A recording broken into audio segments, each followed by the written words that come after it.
सत्र के तृतीय वक्ता के रूप में मैं आमंत्रित करूंगा डॉक्टर अंकुर जी शास्त्री भोपाल को, जो कुगुरु और कुधर्म का सेवन किस प्रकार निषेध है इसके संदर्भ में अपना विचार व्यक्त करेंगे।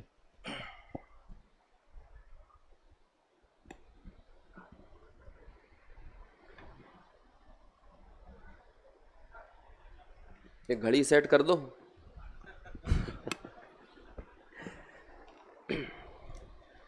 मंगलमय मंगल करन वीतराग विज्ञान, नमो ताहि जाते भये अरहंतादि महान। करी मंगल करी हो महा ग्रंथ करने के काज, जाते मिले समाज सब देव सब। छठवें अध्याय को केंद्र में रखकर प्रवर्तमान इस गोष्ठी में अंतिम विषय के रूप में मेरे सामने जो विषय है कुगुरु व कुधर्म की शुश्रूषा का निषेध। जब भी हम कोई शोध करते हैं तो शोध करते हुए शोध के विषय में से ही हमें वेरिएबल्स निकालना होते हैं, चर उन्हें बोलते हैं हिंदी में। तो एक लिखित शोध प्रबंध होता है जहाँ पर हम लेखकीय अनुसंधान करते हुए उन चरों की ही प्ररूपणा कर रहे होते हैं, और जब यहाँ पर उसी विषय का प्रस्तुतिकरण करना है तो हम ये कह सकते हैं कि ये जो प्रस्तुतिकरण है ये वक्तव्य अनुसंधान है। तो हमें यहाँ पर भी मेरे इस विषय के उन तीनों चरों को, वेरिएबल्स को अलग अलग कर लेना चाहिए, क्योंकि विषय बहुत लंबा है। यदि उन वेरिएबल्स को, उन चरों को अलग नहीं करेंगे तो 15-16 मिनट में इस पूरी चर्चा को संपन्न करना मुश्किल हो जाएगा। मैं भी कहीं बीच रास्ते में ही इस विषय को छोड़कर आगे बढ़ जाऊंगा, और आपकी भी एक संतुलित अवधारणा इस विषय से जुड़कर नहीं बन पाएगी। तो भले ही कम ही बात क्यों ना हो, लेकिन ज़रूरी बात कुछ हो जाए। तो इसलिए इस विषय को हम 3 भागों में बांटते हैं, क्योंकि मेरा ये विषय 175 नंबर के पेज से शुरू होता है और 192 नंबर के पेज तक चलता है। अभी तक के विषय जो 2 हुए वो प्रारंभिक 7 पेजों में थे, लेकिन अब कुगुरु कुधर्म, उनकी शुश्रूषा और उसका निषेध। तो बात इन तीनों शब्दों में 3 जो चर हैं, पहला हम बना सकते हैं कुगुरु को, कुधर्म को। तो इन कुगुरु और कुधर्म की चर्चा करते हुए बात होगी स्वरूप की। कुगुरु का क्या स्वरूप है, कुधर्म का क्या स्वरूप है, या टोडरमल जी इन दोनों को कैसे यहाँ प्रस्तुत कर रहे हैं।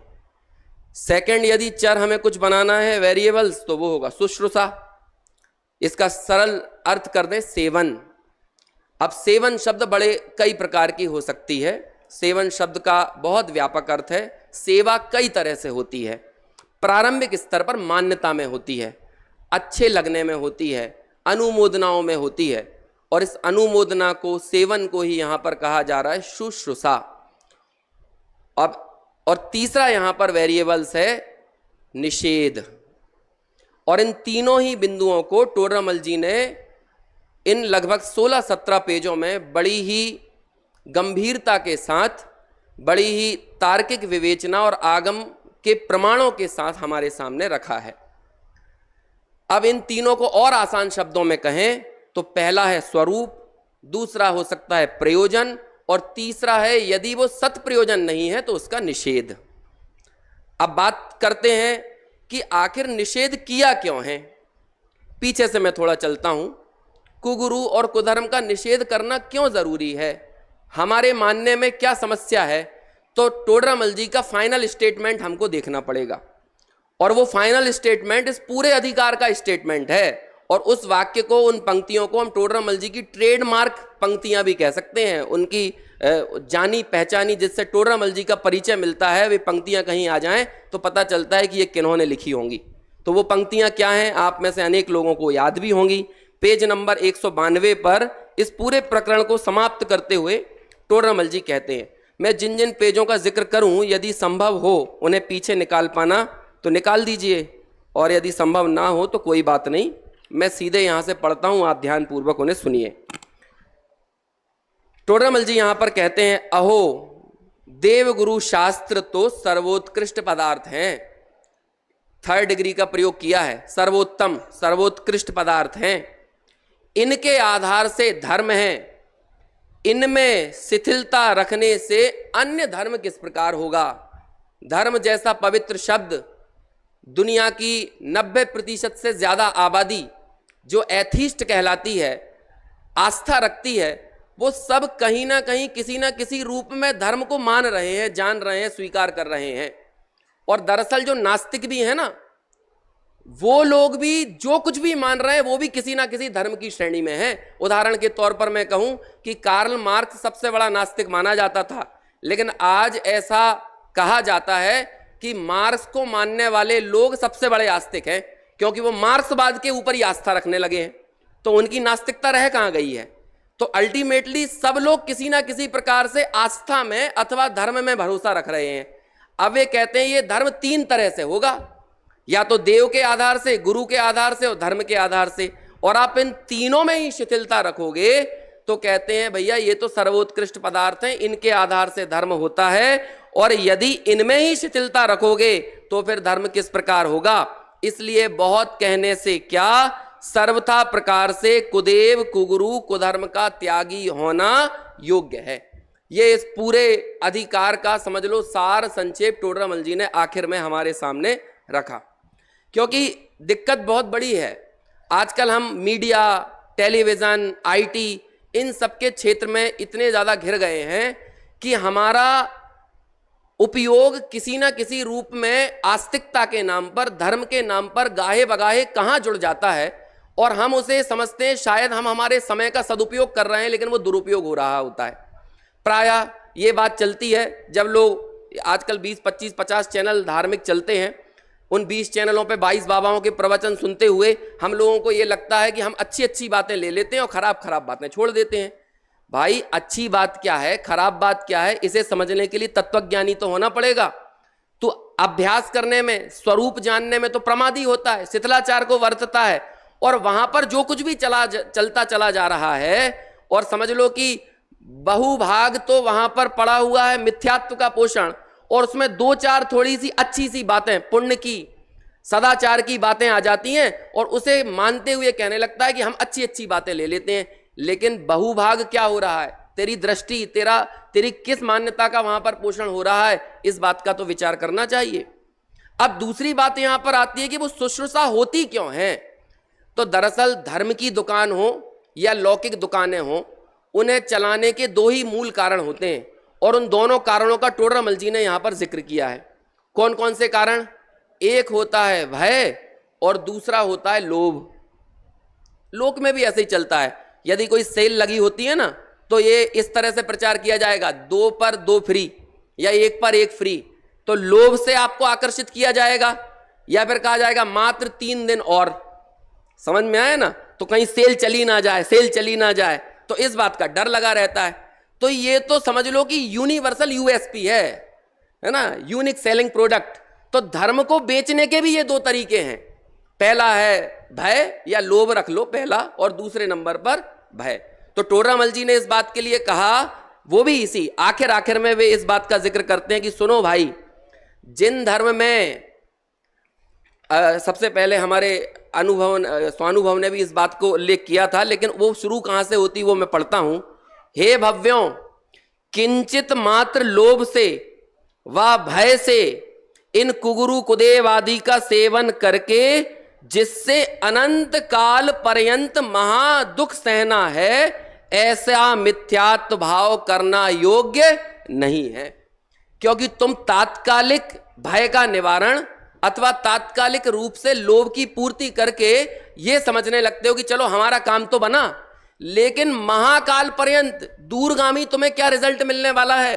थोड़ी सी गटागट की गोली मिल गई और उसके बाद जो लठ पड़ रहे हैं उसका तो तुम्हें विचार नहीं है, लेकिन वो क्षणिक शांति का आनंद ले रहे हो। अरे हम तुम्हें कोई एक ऐसी दवा खिलाएं कि जिसे खाते वक्त तो बहुत मजा आए, लेकिन उसके बाद तुम सन्निपात के रोगी हो जाओ, तुम्हें लकवा लग जाए, तो तुम ऐसी दवा खाने को मंजूरी दोगे? तो ऐसे ही तात्कालिक भय का निवारण हो जाए और तात्कालिक रूप से लोभ की पूर्ति हो जाए। जो प्रश्न भी उठा था कि हम ऐसा देखते हैं ना, कई बार हमारा कार्य होता हुआ देखा जाता है। जब स्वानुभव से प्रश्न हो रहा था तो मेरे दिमाग में एक बात आई कि एक पैसिवो टेस्ट होता है। जब भी कोई दवा का टेस्ट किया जाता है ना, तो पैसिव टेस्ट, तो ये क्या होता है, उसमें 50 लोगों पर एक टेस्ट हुआ और उसमें ये देखा जाता है एवरेज कितने लोगों का उससे हल निकला। यदि मान के चलो 8-10 लोग उस दवा को खाकर सही हो गए और 40 तो नहीं हुए, तो क्या कहा जाएगा, उस दवा को मान्य किया जाएगा। तो ऐसे ही इस धर्म की दुकान में ये देखना कि कितने लोगों का काम बनता है और कितने लोगों का नहीं बनता है। जिस तरह से लोग लालच देते, लेकिन अब मालूम समस्या क्या है, जिसका काम बनता है वो प्रचार करता है, लेकिन जिसका काम नहीं बनता वो नहीं करता प्रचार। क्यों नहीं करता, क्योंकि यदि काम बना नहीं तो वो ठगा गया, तो अपने ठगाए जाने का, अपनी मूर्खता का प्रमाण पत्र थोड़ी बांटता फिरेगा, उसका थोड़ी अखबारों में प्रस्तुतिकरण देगा। तो हमारे सामने वही घटनाएं सामने आती हैं कि जो 2-4 लोगों का किसी योग से नियोग से काम बन गया, तो कहते हैं फलाने बाबा ने, फलाने देवता ने, फलाने गुरु ने, फलाने धर्म की दुकान पर यह काम हो गया। आचार्य कहते हैं तुम दूरगामी विचार करो कि अनंत काल पर्यंत तक जो दुख भोगोगे, जो मिथ्यात्व भाव पुष्ट हो रहा है उसकी तुम्हें खबर नहीं है, और वो थोड़े से समय का भय और लोभ, उसका यदि निरावरण हो जाए और पूर्ति हो जाए तो उस चीज को इतना हाईलाइट करते हो। फिर टोडरमल जी यहां पर ये लाइन कहते हैं जो स्वानुभव शुरू में बोल रहे थे कि जिन धर्म में यह तो आमनाएं है कि पहले बड़ा पाप छुड़ाकर फिर छोटा पाप छुड़ाया जाता है, इसलिए इस मिथ्यात्व को सप्त व्यसनादि से भी बड़ा पाप जानकर पहले छुड़ाया है। ये टोडरमल जी के ग्रहित मिथ्यात्व की विवेचना के बीच में अग्रहित मिथ्यात्व पर की गई चोटें हैं। और आपको क्या लगता है, टोडरमल जी की लेखन शैली के ऊपर यदि एक स्टेटमेंट दूं ना, तो मुझे यह लगता है कि आगम की ठोस भूमि पर खड़े किए गए छोटे लेकिन मजबूत महल, उसका नाम है टोडरमल जी की लेखन शैली। ये वाक्य लगते तो बड़े छोटे हैं, लेकिन उनके नीचे आगम का ठोस धरातल है। हमें उन वाक्यों में समझ में नहीं आता। जैसे अब इसी चर्चा के बीच में टोडरमल जी जब कुगुरु की विवेचना करते हैं, तो वे मात्र वेश मात्र से कोई गुरु नहीं हो जाता, इसकी चर्चा करते हैं। और फिर वहीं पर ये कहते हैं कि देखो वेश मात्र से कोई गुरु नहीं होता। तो प्रश्न उठाया उन्होंने, तो फिर वेश क्या होता है? तो उन्होंने बहुत अच्छी बात यहां पर कही। देखिए मैंने कुछ पॉइंट्स यहां पर, वेश मतलब क्या, सच्चा वेश कौन सा, जिस वेश में विषय कसाय का लगाव नहीं वे सच्चे वेश हैं। उच्च वेश धारण कर किंचित भी अन्यथा प्रवर्तन करे तो महापापी। अब दोनों बातें आ गई कि उच्च वेश कौन सा, कि निर्ग्रंथ दिगंबर। लेकिन यदि उच्च वेश धारण तो कर लिया, लेकिन वो धारण करके भी निम्न आचरण कर रहा है, अन्यथा प्रवर्तन कर रहा है, तो क्या किया जाए? टोडरमल जी कहते हैं उस स्थिति में भी वो महापापी है। अब ये चर्चा करते हुए टोडरमल जी कहते हैं तो फिर पद्धति क्या होना चाहिए वेश धारण करने की या मुनि होने की, गुरु होने की शर्तें क्या हैं? तो वो टोडरमल जी की छोटी सी पंक्तियां हम सबको दिशा निर्देश करती हैं। क्योंकि हमारे दिमाग में बड़े प्रश्न उठते हैं, तुम कुछ करके दिखाओ तो जाने, तुम कुछ बनकर दिखाओ तो जाने। सिर्फ टीका टिप्पणी करने में महारत हासिल कर ली है, लेकिन करते धरते तो कुछ हो नहीं हो। अरे तुम करना धरना कहते कैसे हो? तत्व ज्ञान को कोई करना नहीं मानता है, लेकिन जो बाहर में जो चेंजेस आ रहे हैं जो कि वेश रूप में ही है, हम उसे कुछ करना जान लेते हैं। वहां पर टोडरमल जी कहते हैं, देखिए बहुत सुंदर ये चर्चा पेज नंबर 179 पर, कि कैसे कैसे वो मुनि पद तक का सफर तय होता है। 179 मुनि पद लेने का क्रम तो यह है। अब देखिए ग्रहित मिथ्यात्व के प्रकरण में गहरी बात, ये किस तरह से अध्याय में हमारे लिए हम अछूती रह जाती हैं।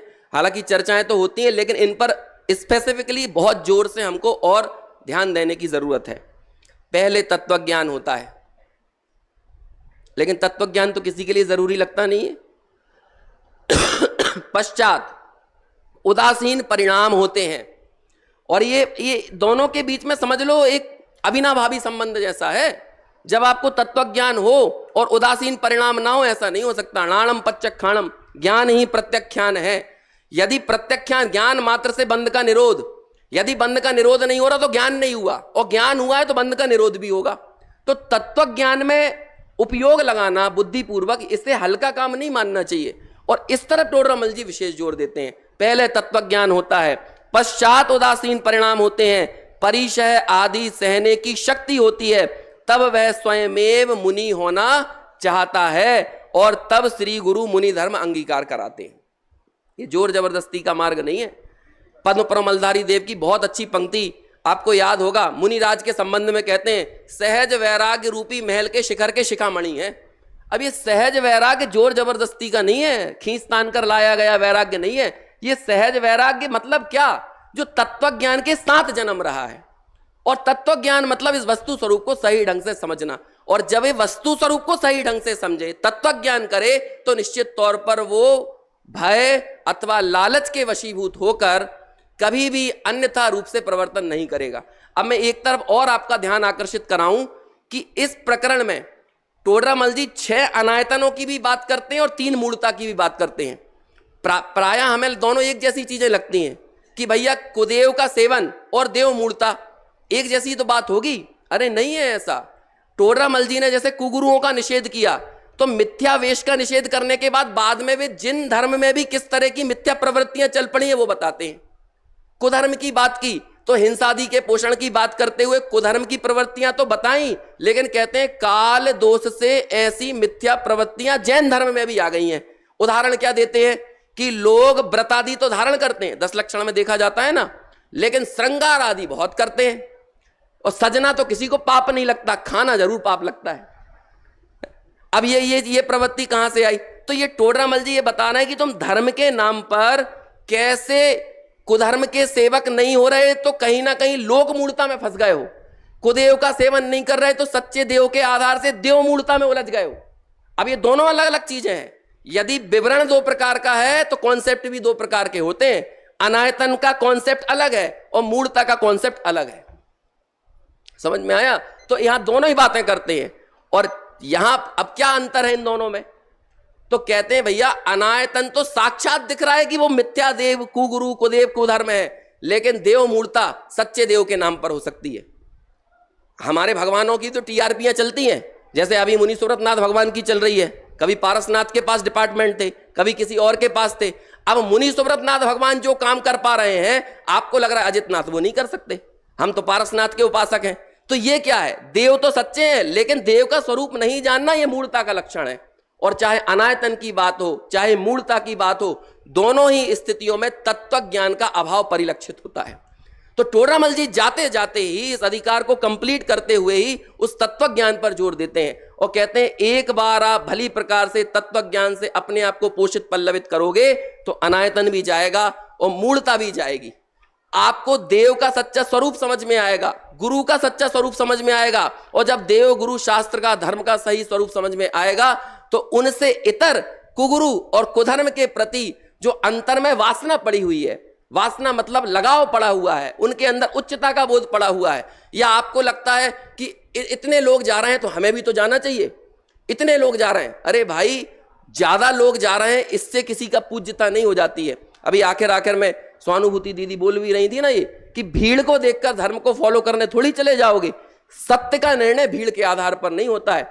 और यदि भीड़ के आधार पर धर्म हो रहा होता तो हमारे सामने वो पूज्य गुरुदेव श्री कांजी स्वामी जैसा व्यक्तित्व उभर कर सामने नहीं आता, क्योंकि वहां तो उनके पास कोई भीड़ नहीं थी। लेकिन तत्व ज्ञान के बल से जो सही स्वरूप उन्हें समझ में आया, उसके प्रताप से वहां ही उन्होंने कालांतर में पहले तो तत्व ज्ञान को समझा, वस्तु स्वरूप को समझा, और फिर मुख पट्टी आदि जितनी भी मिथ्यावृत्तियां थी उनका त्याग करके सत्य मार्ग का अनुचरण किया। तो ऐसी जीती जागती मिसालें यदा कदा हमारे सामने आती हैं, लेकिन उन सभी मिसालों में जो एक बात कॉमनली यदि कुछ इंक्लूड है, इन्वॉल्व है, तो वो है ठोस तत्व ज्ञान। और ऐसे उस तत्व ज्ञान के प्रति हमें बड़े ही सजगता और सावधानी के साथ हमें उपयोग पूर्वक उस वस्तु स्वरूप को समझने में आगे बढ़ना चाहिए।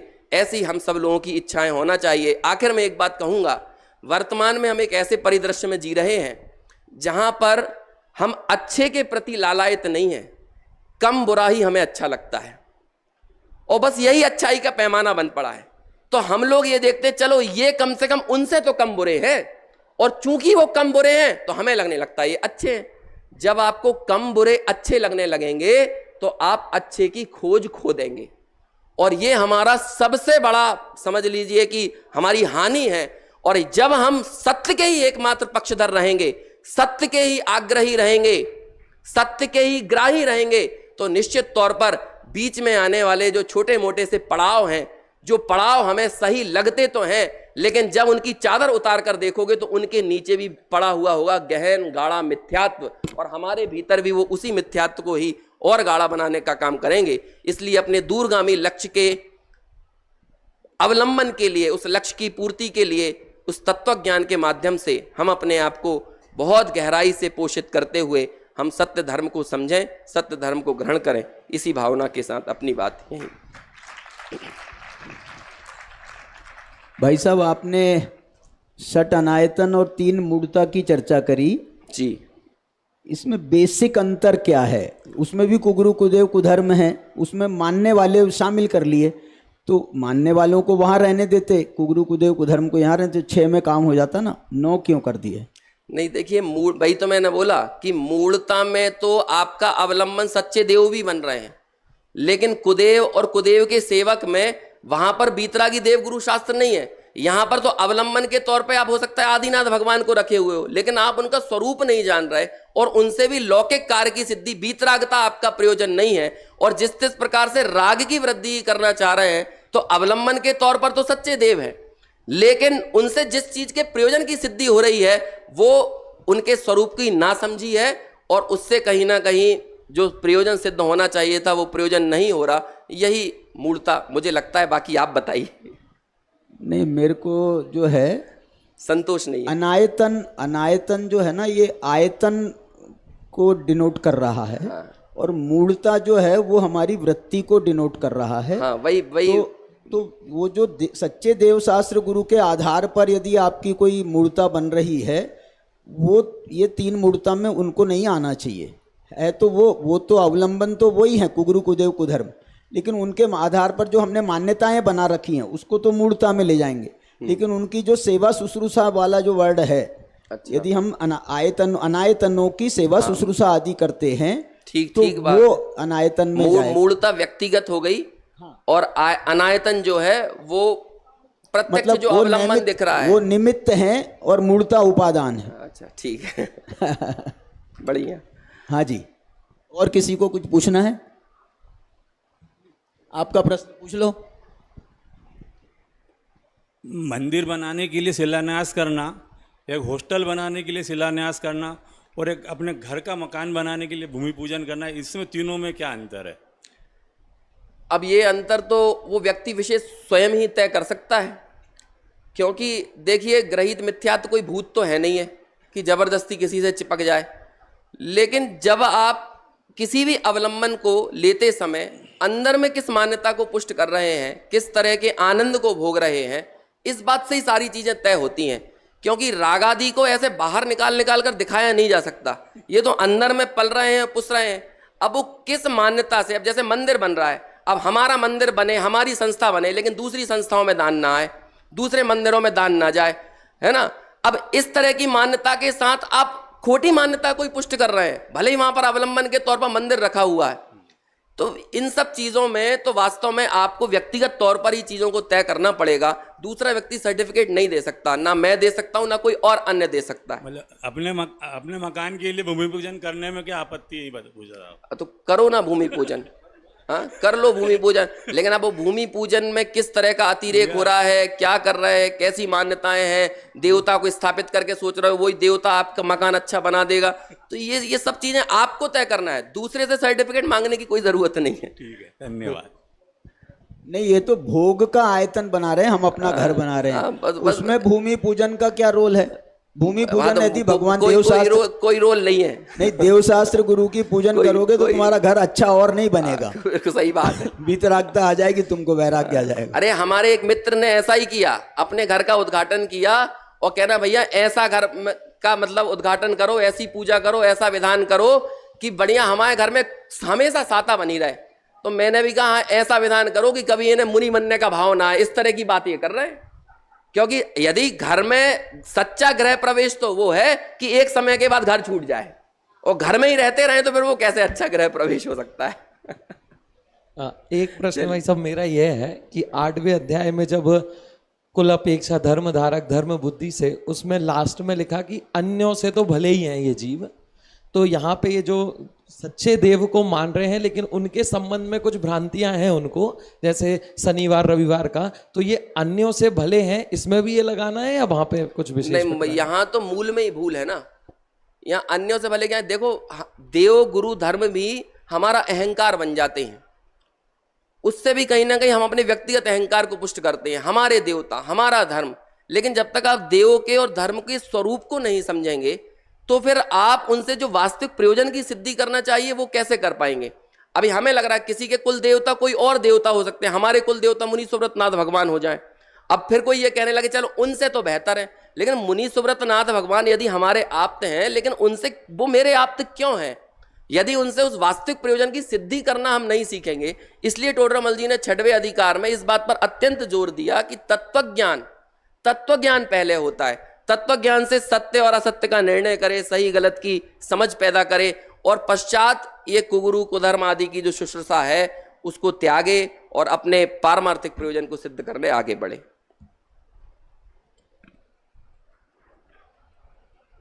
हो गया? चलो ठीक है।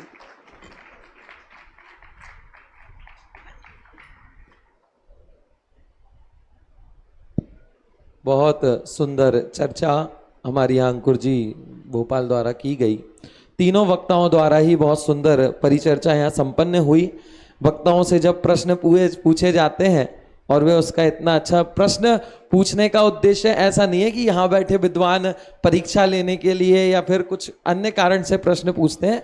वास्तव में तो वे इसलिए प्रश्न पूछते हैं क्योंकि आप संकोच करते हो, आपके मन में विषय अधूरा रह जाता है, तो आपके आधार से कि आपको क्या शंकाएं इसमें हुई होंगी वे प्रश्न पूछकर इनके माध्यम से आपकी शंकाओं का समाधान करना हमारा उद्देश्य होता है। किसी विद्वान की परीक्षा करना या किसी तरीके से कि ये विषय इन विद्वानों को नहीं आता है, ऐसा कोई उद्देश्य नहीं है। अपितु विषय खुले और अलग अलग पहलुओं से उस पर चर्चा वक्तव्य के माध्यम से हो, इतना ही उद्देश्य है। और बहुत सुंदर परिचर्चा विगत दिनों से ये चल रही है। आज की परिचर्चा भी अत्यंत मार्मिक हुई। अब आदरणीय अध्यक्ष महोदय से निवेदन करता हूं कि वे आए और अपना अध्यक्षीय उद्बोधन प्रदान करें।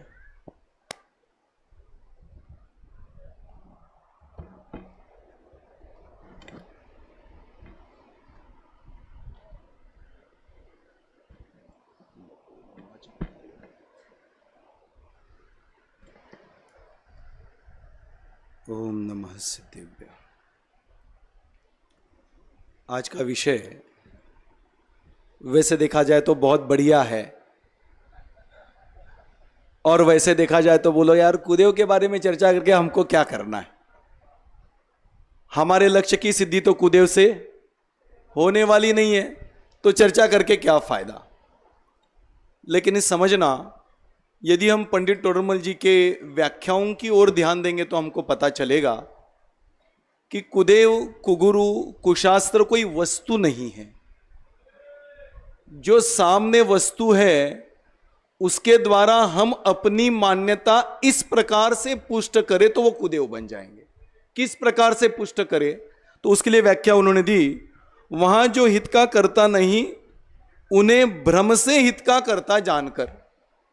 जैसे मैं इसके लिए उदाहरण दूं कि भगवान की प्रतिमा है, उस प्रतिमा पर एक धागड़ा डाला जाए, बताओ उनको हाथ जोड़ना, उनको पूजना ग्रहित मिथ्यात्व है कि अग्रहित मिथ्यात्व?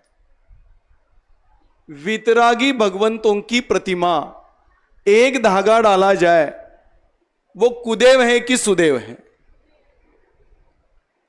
इसके लिए हमारे सामने अकलंक देव का उदाहरण आता है। जब उनके साथ ये घटना घटी थी तो उन्होंने एक ही उपाय किया कि प्रतिमा के ऊपर एक धागा डाला और वो प्रतिमा लांग कर गए। प्रतिमा लांग कर गए तो वो क्यों लांग सके?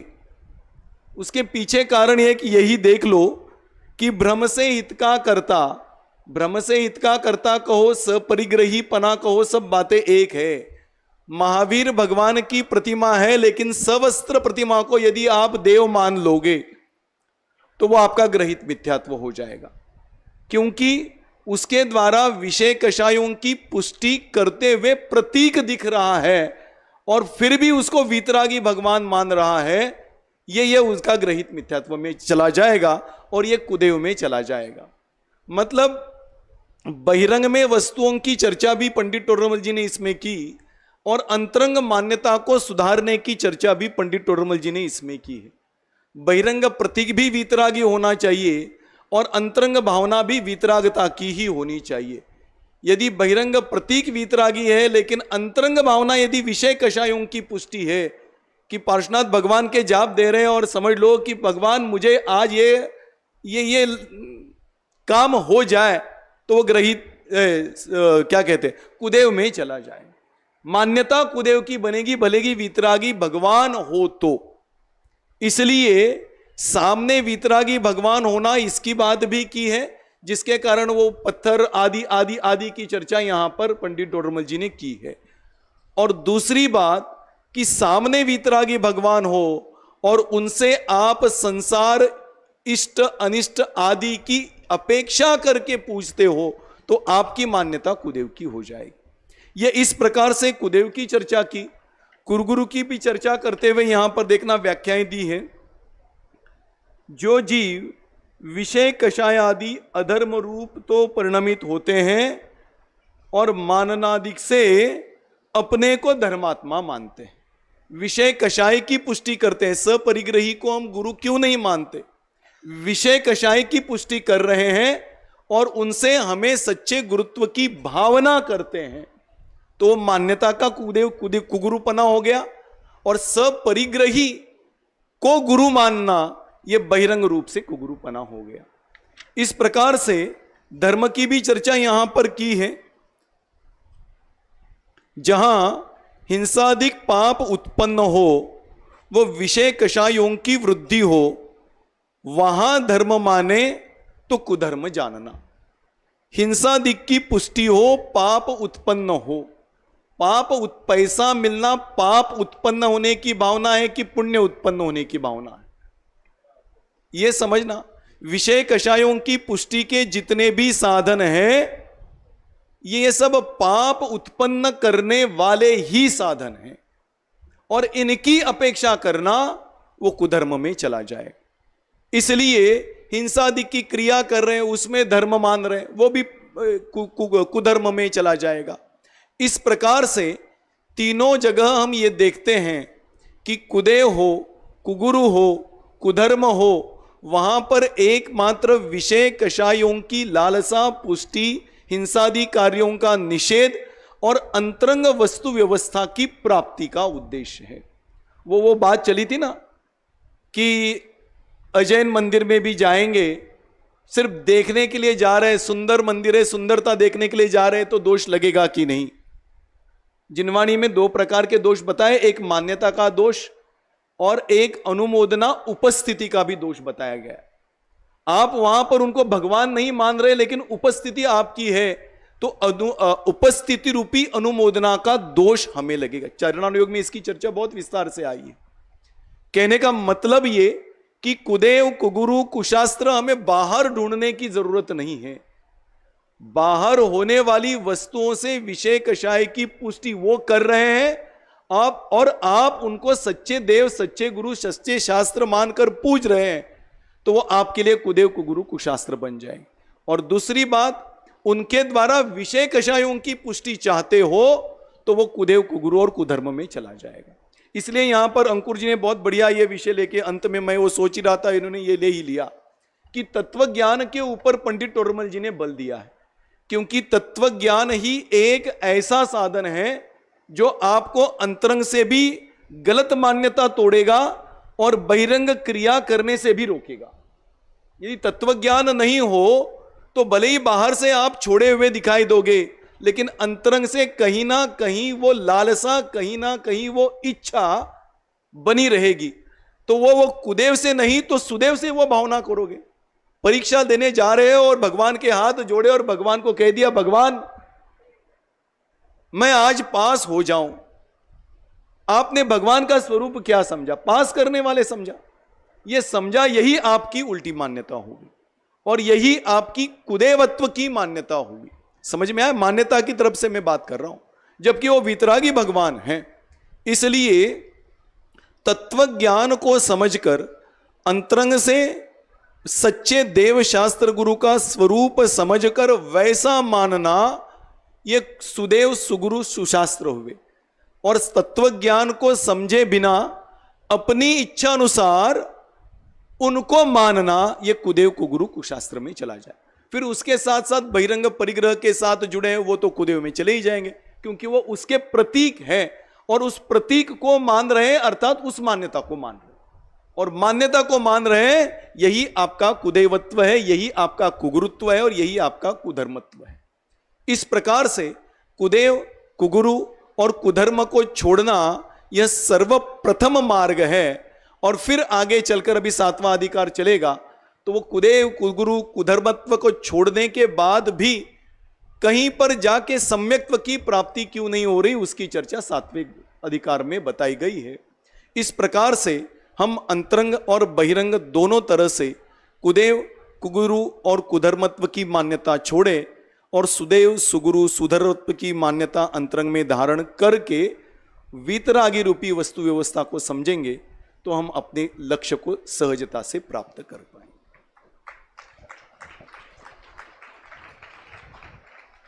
बहुत बहुत धन्यवाद आदरणीय अध्यक्ष महोदय को, जिन्होंने बहुत ही मार्मिक और संक्षिप्त में अपना उद्बोधन यहाँ प्रस्तुत किया और इस संपूर्ण चर्चा को सारगर्भित करते हुए इस 6वें अधिकार का हम यहाँ पर समापन करते हैं। और कल से हम 7वां अधिकार प्रारंभ करेंगे और उसकी चर्चा भी हम शायद 3 सत्रों में उसकी चर्चा होगी, क्योंकि बहुत गहराई से उसमें टोडरमल जी ने उस अध्याय को लिखा है। अगले 3 सत्रों में हम उसकी चर्चा करेंगे और अध्यक्ष महोदय की आज्ञा से आज की सभा को हम यहीं पर समाप्त करते हैं। प्रश्न 1 ले लीजिए। सब तो वक्ता चले गए। हाँ बढ़िया। किसी इष्ट कार्य के करने के लिए जब अपन अपने इष्टदेव का नाम लेते हैं तो मंगल स्वरूप होता है कि वो मिथ्यात्व चला जाता है?